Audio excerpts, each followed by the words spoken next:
Imagine a global crime ring hacking the system to erase the history of democracy. Sounds like a movie, but it's the premise of Investigation Declaration, a brilliant new educational game from iCivics. With America's 250th anniversary, this game turns your students into Secret Agent 6. They'll time travel across the world to track how Enlightenment ideas like natural rights and the social contract shaped our Declaration of Independence. It encourages kids to think freely and piece together evidence like real historians. It's completely free on iOS, Android, and the web. Teachers, parents, head to iCivics.org or search Investigation Declaration in your app store today.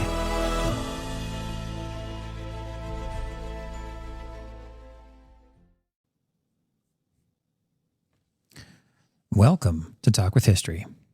Whether you've been traveling with us since day one or you're brand new to this road trip, we're opening up the archives today to share one of our absolute favorite episodes. A couple years ago, we took a deep dive into the legendary Black Hills of South Dakota to explore the wild, lawless history of Deadwood and the dramatic life and sudden death of Wild Bill Hickok. This episode quickly became a huge fan favorite, and with so many new listeners joining us recently, we knew it was time to bring this classic back to the top of the feed. So sit back, set your cruise control, and let's head out to Deadwood.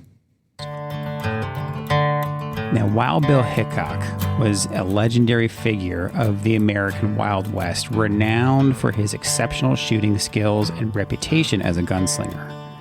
He served as a lawman, marshal, and scout during the Civil War and afterward in various frontier towns.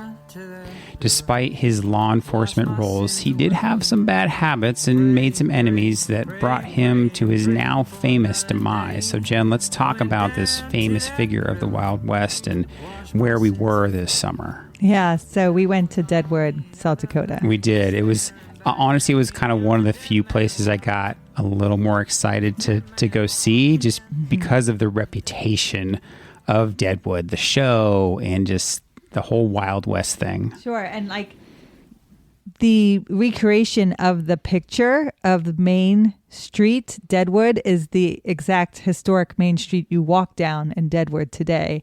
So if you watch the show or anything like that, like you're walking through history of what made this town so quickly, and even what it's known for today. Yeah, and even I've noticed in the video, right, it's been out for a few days now, I've noticed the watch time is a little bit longer, and so YouTube kind of gives us these good kind of feedback metrics because, I found some cool music that was actually fits very well with the story. Yeah. This kind of dead man walking song.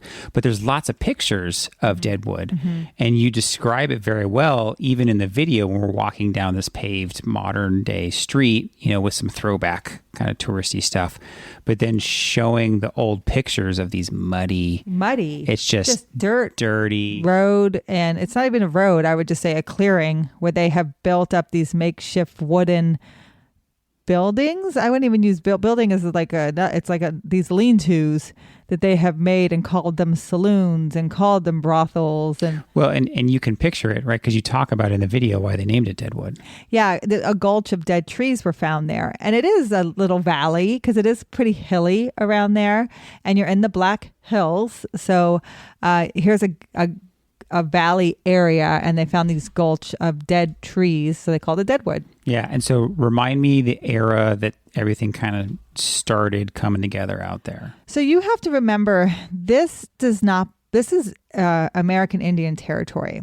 Yeah, that's right. It's not a state. It is not a state, and this is going to come a problem for Hickok's murder, but this land belongs to the Lakota. And it's belonged to them since the Treaty of Fort Laramie of 1868. So you can think almost 10 years it's been their land. Oh, wow. And what happens is George Armstrong Custer comes through there in 1874. So about 6 years. He's out there enforcing these treaties, and this is what we get into Bighorn, which we'll talk about on another episode. He's enforcing these treaties where the American Indians have adhered to staying on certain areas, hence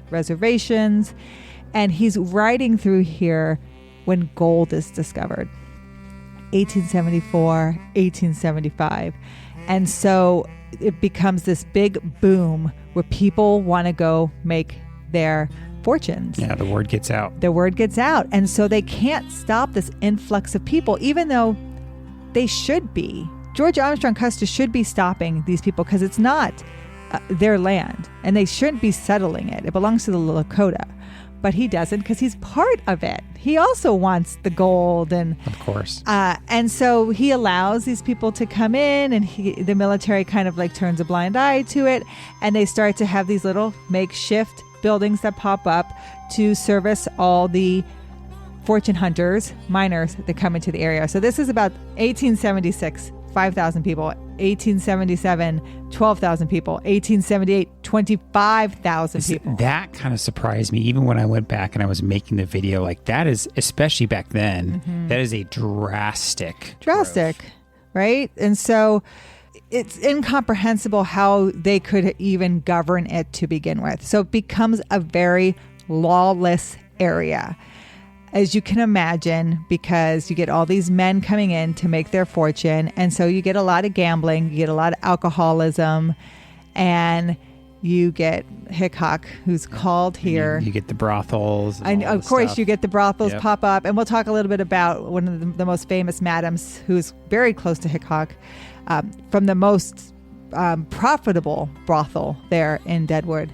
But yeah, so these are things that are going to pop up for all these men. You're going to get, restaurants, saloons pop up, liveries. So liveries where you put your horse, butcher shops, and makeshift tents and things like that, and brothels. So what happens is you get wagon trains it's their business to, bring people, lead people from one area to another. They navigate you through, right? And if you watched 1883, this is a business of the time. Usually you're paid before to take people through, and you will help with supplies. You know the area, you do the safety, and then you're paid once you get there. And that's basically your pay. So Hickok takes a wagon train from Fort Laramie, which is so interesting. This is the Treaty of Fort Laramie that is adhering to these Indian lands. So this is the big fort of Wyoming, and this is still Wyoming territory, and this is Dakota territory. So they're not even states, which again, they're not governed in that way. So Hickok takes a wagon train from Fort Laramie to Deadwood. Now, at this point in his life and career, he already has a reputation, if I remember correctly. He's been a marshal for a little while. So he already kind of has all this kind of notoriety. So yes, James Butler Hickok, he's born May 27th, 1837. He's a folk hero of the Old West, but mostly because he comes up beside Buffalo Bill Cody. So he comes up beside him, so his stories are told with him. Now, Cody can capitalize on those a little better than Hickok, but it doesn't mean Hickok's stories don't get told. So yes, Hickok he leaves his home at 18 years old, Illinois. He becomes a lawman in Kansas, Abilene, Kansas. That'll be important later. In Nebraska, he becomes a scout for the Union Army, just like Buffalo Cody. And he meets like these kind of people who do shows and stuff like that. So he has met a woman who's part of the circus, and he marries her in Cheyenne. And they're married in March. Her name is Agnes Thatcher Lake, and you show a picture of her in the video. Yep. And she's a 50-year-old widow of the circus. So they're running in these same kind of circles. And she was actually like a very famous, very well-traveled, very in the circus kind of world. Mm-hmm. She was like, I was reading about her a little bit. She's actually very well known. She's very well known. And so she stays in Cheyenne. So you can imagine they're getting married March of 1876. He's going to Fort Laramie. So Fort Laramie is right outside of Cheyenne. And he's getting there by June. And then he takes the wagon train from June to July to Deadwood. And so she stays behind. And he wants to make his fortune because he's heard about all this gold.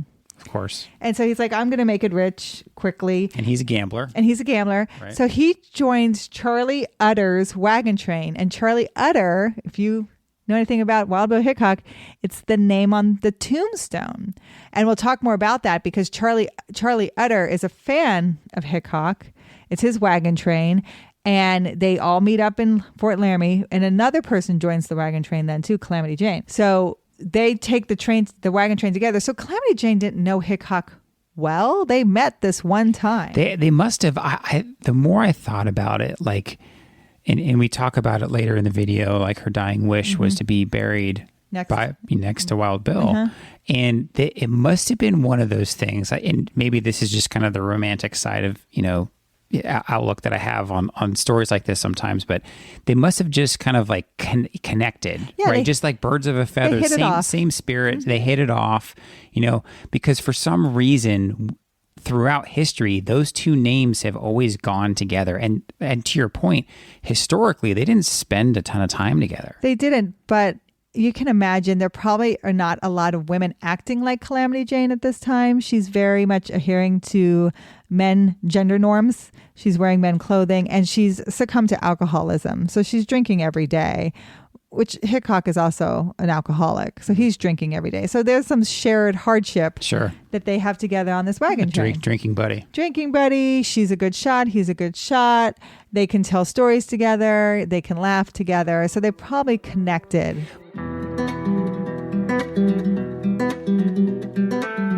Well, and even like the more that I learned about them, and again, you mentioned it in the video, and I'll link the video in the show notes for this podcast. But you talk about her; she's got kind of a big heart. Like when she isn't drinking or when she is sober enough to do things, she is out there helping. Yeah. And he kind of does the same thing, right? He's a lawman. He's a marshal. He's out there trying to enforce the law. So they both have that spirit about them. Yeah, charity heart. They have that charity heart. Now, I did read for him, his kind of habit, especially as a lawman, was incredibly rough. He kind of sought out the trouble, and would go, from zero to fighting very, very quickly. And that's just kind of how he did his business. And even when I was looking up, there's been various movies made about Wild Bill Hickok and Deadwood and different versions. There's a TV show. Sure. The couple versions that I saw, I think it was as a relatively well-known actor that did one of the movies or something like that. But he like somebody says something to him like off one time, or he's in Deadwood or he's in some town and someone's not supposed to have guns, and he finds out he has a gun. He doesn't even talk to the guy. He just goes up and punches him in the face and then drags him away, right? So that was kind of his reputation. Yeah, it's very lawlessness. Yeah. And so it is very much this violent, physical time. And you get all these men in Deadwood, and it becomes like you're governed by yourself, right? Right. And that's kind of why I think that's kind of why he had this mystique about him, because he was a lawman. He had that reputation. And actually, again, when I was making the video, I read that he had earned this reputation early as a marshal because he was, I guess, supposedly one of the first ones to kind of have this quick draw shootout. Yeah. Like standing in the middle of the street, just like get it done, like a quick draw. Like he was one of the first supposedly to do that and to kind of have that, established around, around him and his reputation. Can't you spare one more? I gotta look pretty when I'm knocking down heaven's door. I'm a dead man walking. I'm a dead man walking. I'm a dead man. So he's in Deadwood. We've established he gets married in March of 1876 in Cheyenne, makes it to Laramie about June. It takes the wagon train up to Deadwood from Laramie, Wyoming to Deadwood, South Dakota, and he gets there about July. So again, not very long time, because August 1st is when all these things will start to happen for Hickok. So it's August 1st, 1876, where he's at Saloon 10. Now, in the video, and if you visit Deadwood, there's a little discrepancy.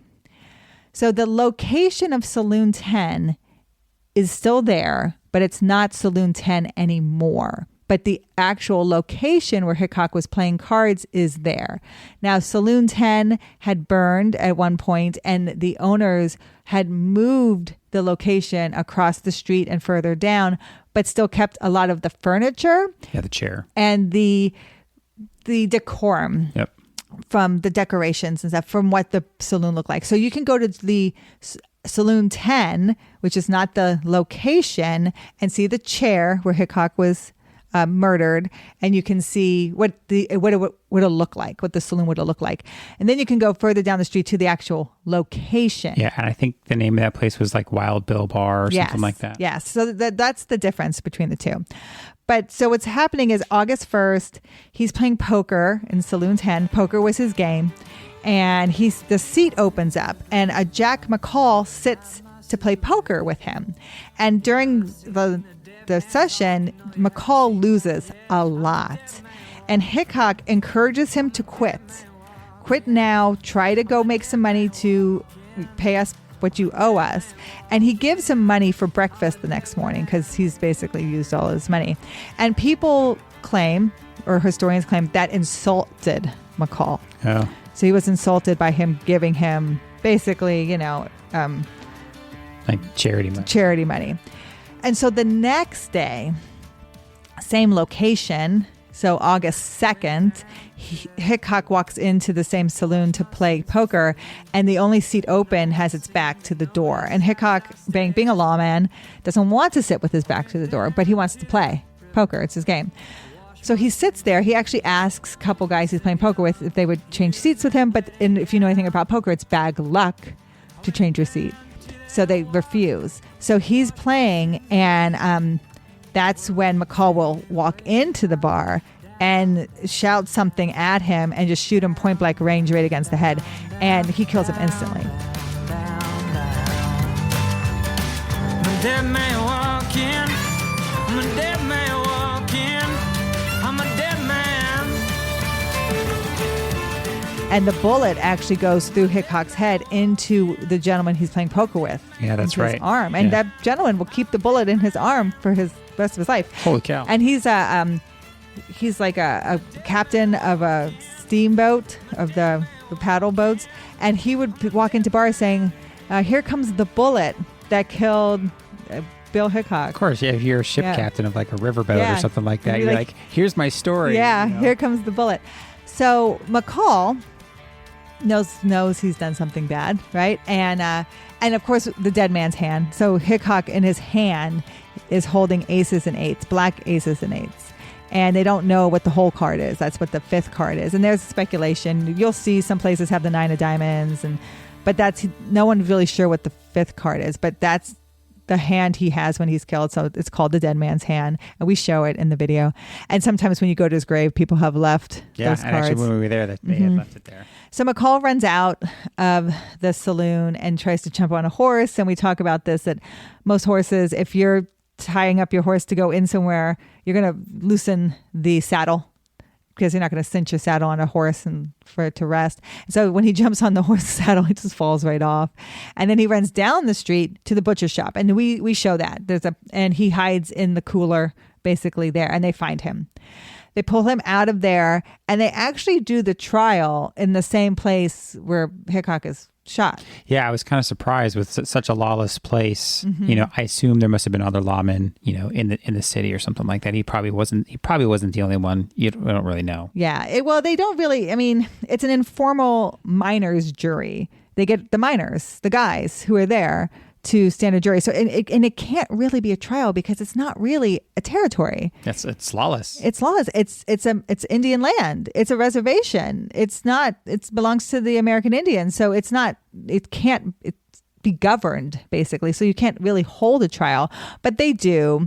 And McCall claims that when Hickok was a marshal in Abilene, Kansas, again, I told you that name would come up, that Hickok killed his brother.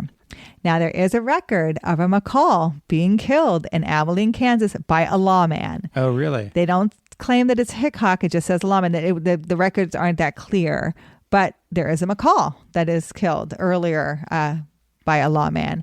And there's not even clear if that's his brother, but the name matches up.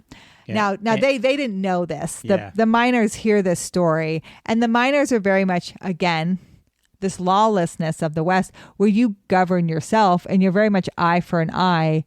type of mentality. So they let him off, right? You think about someone who killed your brother, they deserve to whatever they get from you. And so the miners are like, oh yeah, you're totally validated in what you did. You're free to go. But McCall gets out of town relatively quickly because people are upset, because people like Hickok, including Charlie Utter. And Charlie Utter is the gentleman who they'll bury Hickok the very next day. He's not buried at Mount Moriah Cemetery, where we visited his grave today. He's buried at a closer cemetery to the location of Main Street. But as the city grows, they move him. They move the cemetery about 3 years later in 1879, and on the day of his death. But Charlie Utter will cut that original tombstone, and it says almost looks like Clutter. CH. Yeah, Shutter. But he also invites everyone back to his camp for the funeral. And it's almost like everybody from the town shows up. Because again, Wagon Train, he has a camp that he's established. And so everyone comes there. And he considered him a friend. And so he's the one who will pay for the funeral and then pay for the tombstone. And McCall gets out of the area. He ends up back around Fort Laramie. And he's running his mouth that he killed a U.S. Marshal. He killed Bill Hickok. And an actual U.S. Marshal is listening to him. And again, you have this loyalty of, even with the lawlessness, you have this loyalty between marshals that we know how difficult this job is for us to do. And here you are running your mouth that you killed one of the most famous U.S. Marshals. So he takes them to Dakota Territory, a place that's actually run by the federal government. It's Yankton, Dakota Territory, and he puts them on trial. So it doesn't really hit that double jeopardy, since the first trial wasn't an actual trial. And Hickok's brother comes to town to hear the testimony, and he's found guilty. And he's hanged the very next day after he's found guilty on March 1st, 1877. It's so funny to me that, if you almost couldn't script a story like this, right? And for us, in the American culture, this story is part of kind of that Wild West story that we learned growing up and everything like that. And you almost, again, you couldn't script a more predictable bad guy, right? Someone who just kind of gets away with murder, literally, and then is off running his mouth. Like they write that into movies all the time, right? And they do that because people actually do that. And, this guy wasn't the most intelligent person. Obviously, if he would have just kept his mouth shut, he probably could have lived a very long life and gotten away with it. But he obviously was not a smart guy, especially to be losing at poker so badly. We visit Hickok's grave. Right beside him is Calamity Jane. She'll die in 1903. Her dying wish is to be buried next to Wild Bill, because I think they had this close friendship and kinship, and she really thinks fondly of Deadwood. And then right about 2 graves over from her is a very famous madam named Dora Dufresne. And Dora Dufresne runs the most profitable brothel in Deadwood. I think I saw, this was one thing that I didn't notice the first couple times when I was editing the video. And then finally I was looking at some of the signs, right? And they have in Deadwood on that main street where you're kind of walking up and down doing most of the filming, they have signs, and basically they're not quite historical markers, but they're like the classic kind of wooden hanging sign hanging from outside of these historic locations. And so one wooden sign says, this is the actual location where Wild Bill Hickok was killed on August 2nd, 1876. Here's the spot where Jack McCall was captured. And then they actually have another sign talking about one of the brothels. Yes. But it said on there that it wasn't closed until 1980 by the FBI. 1980. I was so caught off guard by that was around doing their thing.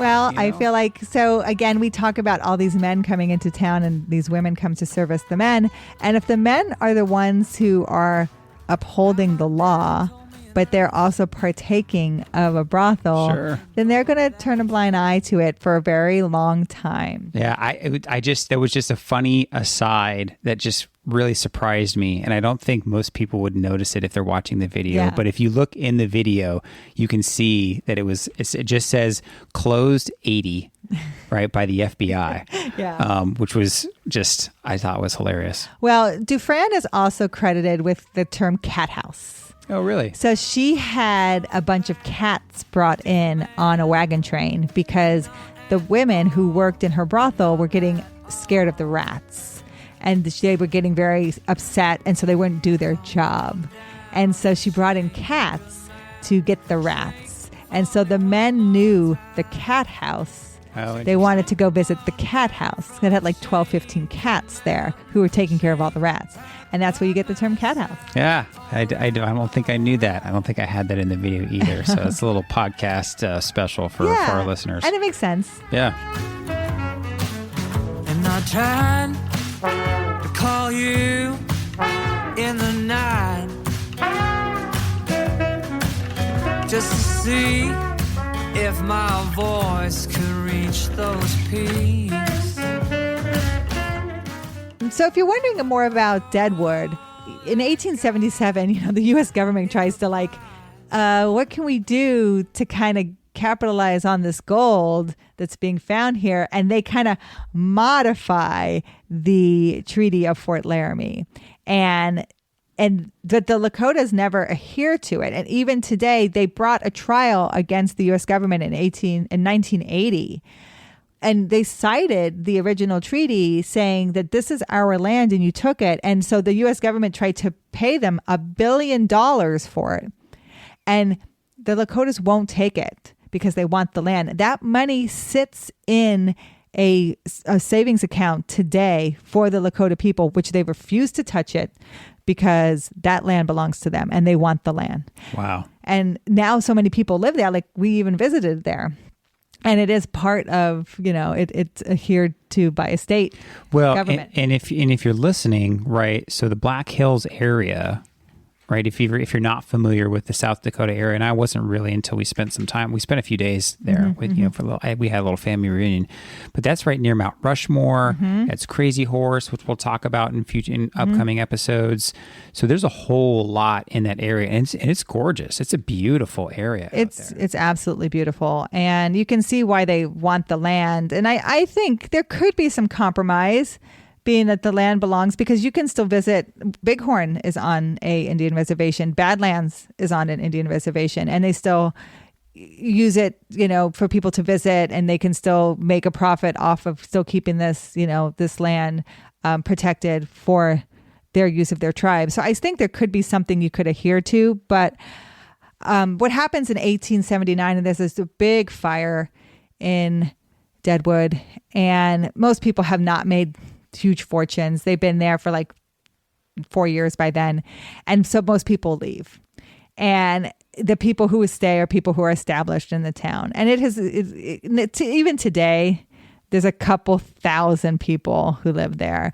And it's still, I think it's the tourism is really what drives the town, but it never is going to hit that big heyday that it had there in the 1870s. But it was a very cool place to visit. And Hickok is the story there if you go there. So you definitely want to go down Main Street. It's the historic Main Street. And you definitely want to go to Mount Moriah Cemetery. Yeah, and they have tour buses that'll take you up to the cemetery because it's up a very steep hill. That is not one you're going to walk from Main Street up to the cemetery. They'll try to tell you can walk. Don't do it. Don't do it. I mean, it's steep even sitting in a car. But yeah, it was an absolute blast. It's a gorgeous area. It really did get, for me, kind of to that inner child, just kind of little bit of excitement there. And we had our whole family with us. We had our family. They were kind of watching us film because, that was kind of just a topic. So they were enjoying that. And as we look back at, Wild Bill Hickok's life has been romanticized and immortalized in various books, movies, legends, and even this podcast. He remains an enduring symbol of the American Wild West and is remembered for his remarkable marksmanship, daring adventures, and a tragic end that befell many legendary figures of the era. So thank you so much for listening to the Talk with History podcast. Please reach out to us over at talkwithhistory.com. More importantly, if you know someone else that might enjoy this, share this with them. If they're a Wild West fan, if they're a cowboy fan, they're going to love this podcast. We have another podcast similar to this where we talk about Buffalo Bill Cody. We have more like this coming up. We're going to be talking about Little Bighorn, so if you're listening to this in the future, look those episodes up because I'm sure you'll enjoy them. We rely on you, our community, to grow, and we appreciate you all every day. We'll talk to you next time. Thank you.